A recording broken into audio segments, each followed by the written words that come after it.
Hey guys, so at idle, I'm hearing a knocking or pinging sound in my engine. I'm not quite sure if it's the lower part or if it's the upper part, but at high RPMs, the sound tends to disappear. I don't know if you all could help me to diagnose this problem or what, but let's listen.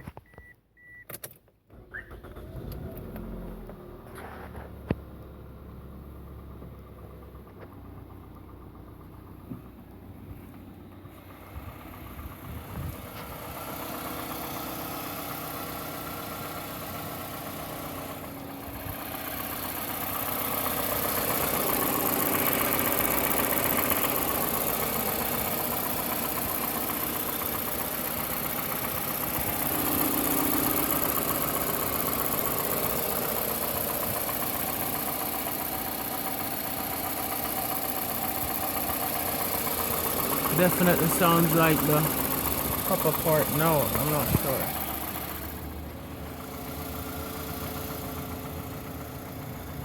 Okay, so let me know.